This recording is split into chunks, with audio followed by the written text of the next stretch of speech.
औज़ुबिल्लाहिमिनश्शैतानिर्रजीम बिस्मिल्लाहिर्रहमानिर्रहीम अस्सलामु अलैकुम। Welcome to my channel lovers universe. दोस्तों जो भी मेरे चैनल पे न्यू हो जल्दी से चैनल को सब्सक्राइब कर ले, वीडियो को स्टार्ट टू एंड कंप्लीट देखिएगा। तो बेसिकली आज की मेरी वीडियो का टॉपिक है वो है लवर्स की पेयरिंग के हवाले से कि हमें लवर्स की पेयरिंग किस तरह करनी है, किस एज में करनी है और किन किन बातों का हमें पेयरिंग करते हुए ख्याल रखना है। तो बेसिकली ये मेरा जो एक्सपीरियंस है बर्ड्स में वो तो अल्हम्दुलिल्लाह काफ़ी पुराना है, लेकिन ये म्यूटेशन वगैरह और लवर्स वगैरह मैंने जो असल प्रोफेशनल वे में जो रखे हैं मुझे रखते हुए 1 साल ही हुआ है। अभी तक मैंने इनकी ब्रीड नहीं ली है। जो लोकल कुछ पेड़ थे फ़िशर के और ब्लू फिशरी के, इनकी मैंने ब्रीड वगैरह ली थी पिछले साल ही। तो अभी इंशाल्लाह मैं फ़र्स्ट टाइम इनकी ब्रीड लूँगा यूँ तो। लेकिन अगर मेरी बात करी जाए पेयरिंग की दोस्तों, तो जो मेरे म्यूटेशंस के पेड़ थे, मैंने अपने म्यूटेशंस के जितने भी पेड़ थे इनके तो मैंने डीएनए करवा लिया था और डीएनए मेल फीमेल मुझे कंफर्म हो गया था। तो पहले तो ये काफ़ी टाइम तक इस केज में रहा था, फ्लाइंग केज है इनका, तो इनका फ्लाइट केज है, ठीक है। और तकरीबन इनको मैंने 5 to 6 मंथ्स की एज में जो मेरे म्यूटेशन के पेड़ से इनको मैंने अलग कर लिया था। काफ़ी लड़ाइयाँ होती थी, बर्ड्स काफ़ी ज़्यादा थे और केजेस मेरे पास सिर्फ ये 2 ही थे, तो मजबूरन मैंने इन सबको फिर मुझे अलग करना पड़ा। तो जिसमें से मेरी जो ग्रीन ऑफलाइन की फ़ीमेल थी, इसको मैंने लगाया हुआ था पारबिलू यूविंग के मेल के साथ, पारबिलू यूविंग स्प्लिट ऑफलाइन के मेल के साथ, ठीक है। वो मुझे पैसों की नीड से मैंने सेल कर दिया था, वो मैंने बताया था आपको पिछली वीडियो में, ठीक है दोस्तों। तो हमें पेयरिंग करनी किस तरह है, मैंने इनको जब अलग करा उस टाइम मैंने सारे मेल फीमेल की पेयरिंग कर दी थी, ठीक है। इसमें म्यूटेशन में जो मुझे लगा कि हाँ भाई ये साथ बैठ रहे हैं, मैंने उनको उसी तरह अलग कर दिया था। अब क्योंकि मैंने इनकी कम एज में ही पेयरिंग कर दी थी तो इनकी तो पेयरिंग हो गई थी पक्की। लेकिन अगर बात करी जाए लोकल पेयर्स की, जो लपर्ड है और जो ये सारे हमारे ये फिशर वगैरह हैं, जितने भी जो नॉर्मल पेयर्स हैं, इनकी अगर बात करी जाए तो दोस्तों मैंने इनकी पेयरिंग इस तरह करी थी कि मैंने हाफ फीमेल्स अलग करी हुई थी और हाफ मेल्स अलग करे हुए थे। मीन्स ऊपर वाले में सारे मेरे पास आई थिंक मेल थे और नीचे वाले में सारी फीमेल्स थी। फिर आहिस्ता आहिस्ता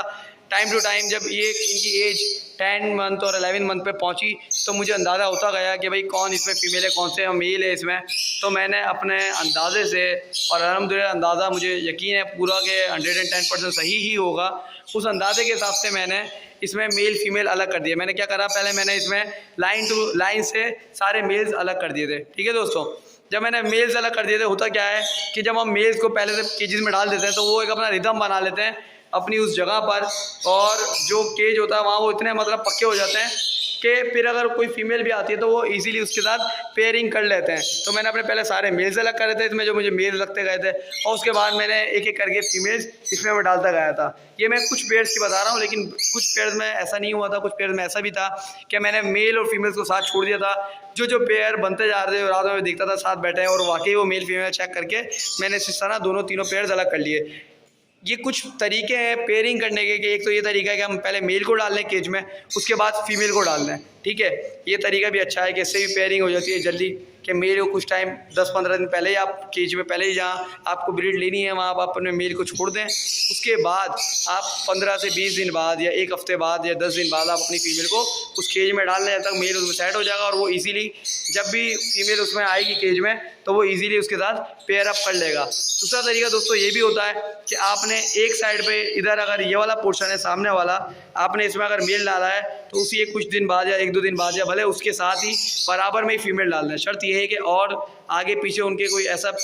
वो ना हो मेल फीमेल कि वो उधर पेयर बनाएं। और अगर आप फिर भी और चाहते हैं कि भाई आप चाह रहे हैं कि फीमेल अपनी मर्जी से और ज़्यादा अच्छी पेयरिंग करे, तो आप इस तरह इस तरफ जो है एक फीमेल डाल दें, इस तरह एक मेल डाल दें, इस तरह एक फीमेल डाल दें, इस तरह लाइन से मेल फीमेल डाल दें। और फिर देखें कि जब वो आपस में अगर मेल इस फीमेल के साथ लग जाता है या मेल इस फीमेल के साथ लग जाता है, जिस फीमेल के साथ भी वो लग रहा है तो आप उस पेयर को पकड़ के अलग कर लें, ठीक है दोस्तों। और इसके अलावा और भी बहुत सारे तरीके हैं। चौथा पांचवा जो तरीका है वो इस तरह है कुछ, कि आप जो है बॉक्सेस अगर आपने ले लिए हैं और सीज़न अब करीब है तो आप क्या करें,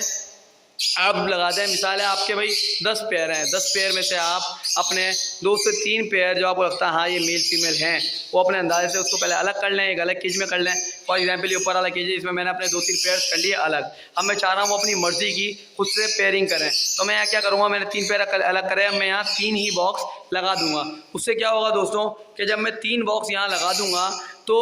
जो भी मेल फीमेल होंगे वो कोशिश करेंगे आपस में पेयरिंग करने की, और वो पेयरिंग करके बॉक्स को सेलेक्ट कर लेंगे, जाना शुरू कर देंगे, और 1-2 दिन में वो बॉक्स बिल्कुल पक्का सेलेक्ट कर लेंगे। फिर आपको अगर दिख जाए कि भाई हाँ ये पेयर बॉक्स में जा रहा है, कंफर्म पेयर है, मेल फीमेल है, तो आप इस तरह पकड़ के भी उनको अलग कर सकते हैं। दूसरी चीज़ ये दोस्तों कि बहुत सारे दोस्त और भाई बहुत ज़्यादा परेशान होते हैं कि भाई पूरा साल हो गया हमारा पेयर अंडे नहीं दे रहा, और हमारा पेयर जो है क्या बोलते हैं अंडे दे भी रहा है तो वो अनफर्टाइल हो रहे हैं, वो उनमें फर्टिलिटी नहीं आ रही, और अंडे भी इतने ज़्यादा दे रहे हैं उसके बाद भी बच्चे नहीं निकल रहे हैं, काफ़ी टाइम तक वो उसको इंक्यूबेट भी कर रहे हैं, अंडों को सेक भी रही है फीमेल, उसके बाद भी जो है कोई फ़ायदा नहीं हो रहा। तो दोस्तों इसमें कुछ इश्यूज़ होते हैं। पहला इशू तो ये है कि देखें हमें कंफर्म नहीं होता कि मेल है या फीमेल है, हम अपने अंदाजे से अलग कर लेते हैं, और बाद औक़ात ये होता है क्योंकि इसमें देखें बड़े से बड़ा एक्सपर्ट भी ना धोखा खा जाता है। तो ये होता है कि वो फीमेल टू फीमेल अपना पेयर बना लेती है और वो हीट पर आके फीमेल्स जो हैं अंडे दे देती हैं। तो जब वो अंडे दे देती हैं फीमेल्स, तो फिर क्या होगा, ज़ाहिर सी बात है जब मेल था ही नहीं तो फर्टिलिटी तो आ ही नहीं सकती है एग्स में, ठीक है। पहला मसला तो ये आ जाता है। दूसरा मसला ये होता है अगर मेल फीमेल होते भी हैं तो उनकी एज प्रॉपर नहीं होती है, इस वजह से जो है मेल छोटा होता है, फीमेल ज़्यादा बड़ी होती है, फीमेल छोटी होती है, मेल ज़्यादा बड़ा होता है, वो पेयरिंग सही तरह नहीं करता, और अगर पेयरिंग कर लेते तो मेल क्रॉस सही नहीं कर रहा होता, इस वजह से भी अनफर्टिलिटी आती है कभी कभी, और अगर क्रॉस सही भी कर रहा है, फर्टिलिटी आ भी रही है तो डेड इनिशियल हो जाता है, उसमें ह्यूमिडिटी और टेम्परेचर काफ़ी ज़्यादा जो है मायने रखता है। उसके अलावा दोस्त बाकी बहुत सारे दोस्त क्या करते हैं कि वो बार बार जो है जाते हैं अपने बर्ड का बार बार बॉक्स चेक करते हैं, उनकी जो मटकी लगी होती है उसको बार बार चेक करते हैं, अंडे को चेक कर रहे होते हैं, इस वजह से फीमेल जो है अंडे को बैठना छोड़ देती है। तो जब इनको हमें ब्रीड पर लगाना है तो ब्रीड पर लगाने के बाद आप इनको बिल्कुल छोड़ दें इनके हाल पर, आप बहुत ज़्यादा इनको बहुत ज़्यादा डिस्टर्ब नहीं करें। अब आपने भाई देखा कि इन्होंने फर्स्ट एग दे दिया है, फिर आपको पता है कि एक दिन छोड़ के फीमेल हमेशा अंडा देगी, जब तक उसकी लिमिट पूरी नहीं हो जाएगी, उसकी लिमिट पूरी हो गई है तो अब आपने देख लिया पहले अंडे को दिए हुए 4 दिन हो गए 5 दिन हो गए, आप चेक कर लें हाँ भाई फर्टिलिटी आ गई है, फिर इस तरह दूसरे अंडे को और तीसरे अंडे को आप टाइम टू टाइम चेक करते रहें। अब इसमें बहुत सारे जो पेयर होते हैं चूजी होते हैं, बहुत ज़्यादा नखरों वाले होते हैं, हल्का सा भी अगर हम उसमें झांक लेते हैं वो अंडों पर तो फीमेल बैठना छोड़ देती है या वो अंडे ही फेंक देती है। तो दोस्तों इस बात का हमें बहुत ख्याल रखना होता है क्योंकि देखिए हर पेयर का एक जैसा नेचर नहीं होता, हमें इनके नेचर को समझना होता है कि हमारे बर्ड्स का किस तरह का नेचर है, वो किस तरह का पेयर है, वो बहुत ज़्यादा एग्रेसिव तो नहीं है या बहुत ज़्यादा डर तो नहीं रहा। आप देखें जैसे मेरी बात की जाए इन पेयर्स की, बेसिकली बोला क्यों जाता है, बोला ये जाता है कि भाई आप जब भी अपने पास बर्ड्स लगाओ तो आपको कोशिश ये करनी है कि आपके बर्ड्स पट्टे ही हों, आप उनको कम एज में ले लो। जब आप उनको कम एज में परचेज़ कर लेते हो तो होता क्या है, अब मैंने स्टार्टिंग से इनको रखा हुआ है, साल होने के करीब है दोस्तों, तो जब मैंने इनको रखा हुआ है 3 मंथ्स की एज से और अब ये एडल्ट हो गए हैं, फुल 1-1 साल के हो गए हैं, तो इनको आदत हो गई है। अब मैं 10 बार आता भी हूँ कि जिसमें हाथ भी डालता हूँ तो ये इतना डिस्टर्ब नहीं होते, क्यों? क्योंकि थोड़ा सा उसके समझ लें आप एडिक्ट हो गए हैं, इनको आदत हो गई है उस चीज़ की, ये आदी हो गए हैं कि कोई भी यहाँ आए तो ये डरते नहीं है, तो घबराते नहीं है, क्योंकि लेकिन हर किसी के घर में ये माहौल नहीं होता। लोग क्या करते हैं ब्रीडर पेयर के चक्कर में, ब्रीडर पेयर लोगों के कहीं और से किसी के घर से उठा कर ले आते हैं या किसी शॉप से ले आते हैं, और आगे इशू क्या आता है कि जहाँ वो बर्ड काफ़ी टाइम से रहा होता है वहाँ कोई डिस्टर्ब करने वाला उसको होता नहीं है, वो बिल्कुल सन्नाटे में ब्रीड कर रहा होता है, और अचानक से जब उसका माहौल चेंज होता है, वहाँ बच्चे भी होते हैं या बार बार बंदा खुद जो है उसको जा जाकर देख रहा होता है, उस वजह से भी जो है पेयर या तो ब्रीड पे ही नहीं आ रहा होता, और अगर ब्रीड पे आ जाता है तो वो अंडों पे तो बैठता नहीं है या वो अंडे ही तोड़ देता है। तो बहुत सारे इश्यूज़ हैं इस पर भी। एक वैसे तो मैंने इसी वीडियो में काफ़ी ज़्यादा बता दिया, लेकिन इंशाल्लाह आगे भी वीडियो में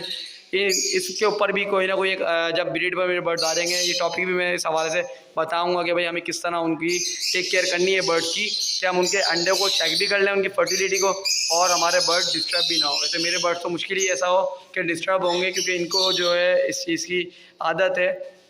इनको मैं अगर थोड़ा बहुत केज में हाथ वगैरह भी डालता हूँ तो ये इतना ज़्यादा परेशान नहीं होते। तो ये है कि मेरा बेसिकली यही था कि पेयरिंग आपको किस तरह करनी है। मैंने 5-6 तरीके बताया, आप जिस तरीके आपको जो तरीका आपके लिए सूटेबल है, जाओ जिसमें आपको आसानी लगे, आप उस तरीके से अपना पेयर अलग कर सकते हैं। और एक बात याद रहे कि फ़ीमेल्स आपके पास ज़्यादा भी है तो कोई इशू नहीं है, एक मेल ईजिली ज़्यादा फीमेल्स पे चल सकता है, लेकिन शर्त ये है कि वो मेल में एग्रेशन हो, एक्टिवनेस वैसी हो, क्योंकि देखें हर मेल एक जैसा नहीं होता, एक टाइप का नहीं होता। बहुत से मेल होते हैं वो अगर एक फीमेल का पेयर बना लेते हैं फिर वो हमेशा उसी के साथ रहते हैं, वो फीमेल अगर आप हटा भी लोगे वो नई फीमेल का पेयर अप नहीं करते, बहुत सारे इश्यूज़ होते हैं। तो ये सारी चीज़ें भी दोस्तों देखना पड़ती हैं। तो उम्मीद करता हूँ मेरी आज की वीडियो जिसमें मैंने आपको काफ़ी ज़्यादा इन्फॉर्मेशन दी पेयरिंग के हवाले से, किस तरह पेयरिंग करनी है और किस तरह हमें अपने बर्ड का पेयर लगाना है, तो आपको वीडियो पसंद आई होगी। अगर मेरी वीडियो पसंद आई है मेरी वीडियो को लाइक करें, मेरे चैनल को सब्सक्राइब करें और कमेंट में बताएं वीडियो कैसी लगी और मुझे आगे किन किन टॉपिक्स पर वीडियो दोस्तों बनानी चाहिए। ठीक है। इसी तरह अपना प्यार बनाए रखें। मिलते हैं इंशाल्लाह भी नेक्स्ट वीडियो में और भी अच्छी वीडियो के साथ। तब तक अपना बहुत सारा ख्याल रखिएगा, दुआओं में याद रखिएगा। फ़ी अमानिल्लाह, अल्लाह हाफिज़।